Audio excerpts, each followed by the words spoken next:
Let's talk about how to paraphrase fictional texts.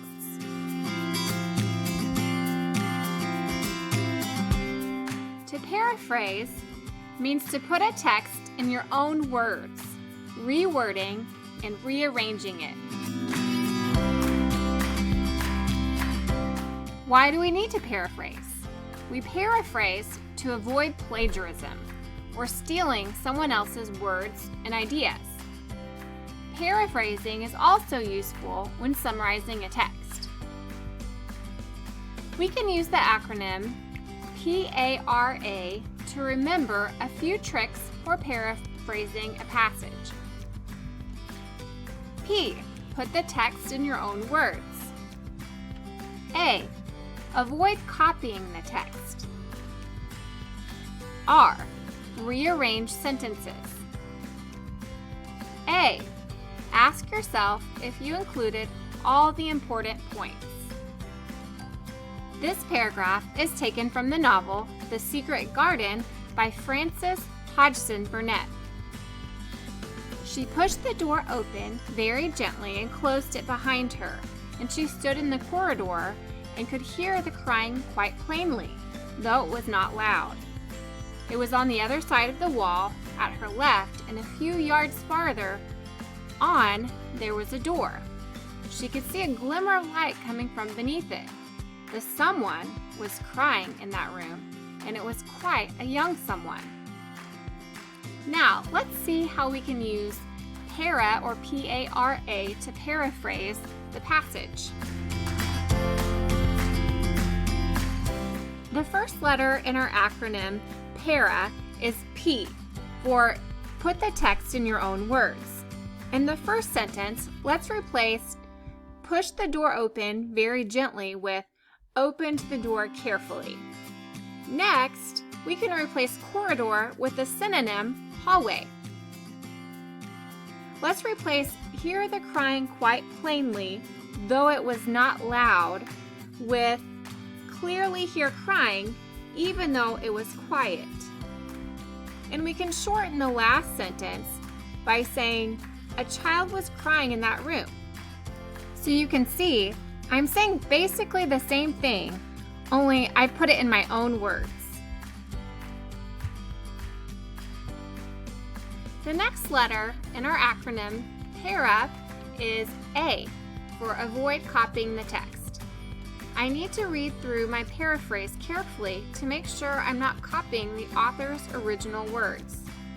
I'm going to go back and reword this sentence to say, the crying was coming from another room to the left, and she could see a door just a little way down.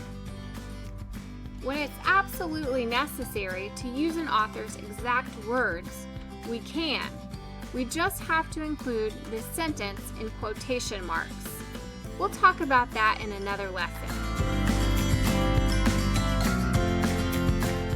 The next letter in our acronym, PARA, is R for rearrange sentences. I'm going to reword and rearrange the second to last sentence. Instead of, she could see a glimmer of light coming from beneath it, I'm going to write under the door, she could see a light shining out from the room.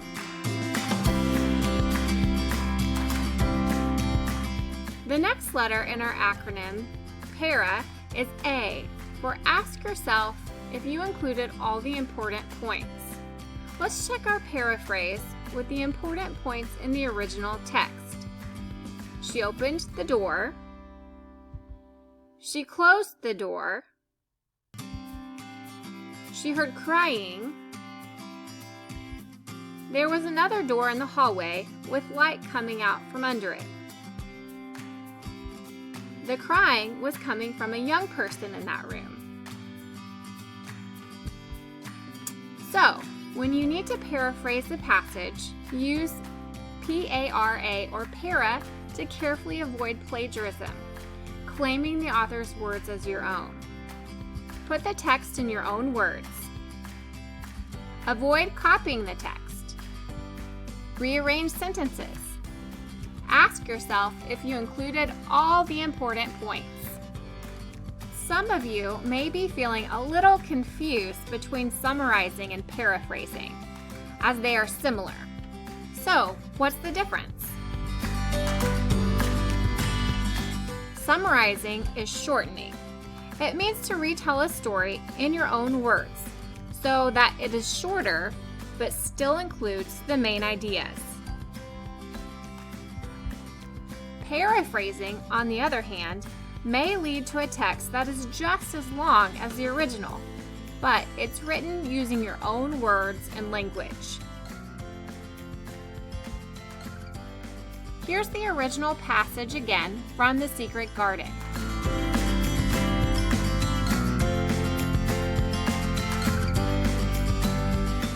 This is what a summary of the passage might look like using the SWBST, somebody wanted but so then method of summarizing. And here is our paraphrase of the passage. You can see that the summary is much shorter. We could even make it shorter if we wanted. However, our paraphrase is almost as long as the original passage. We just rewrote the paragraph using our own words and language.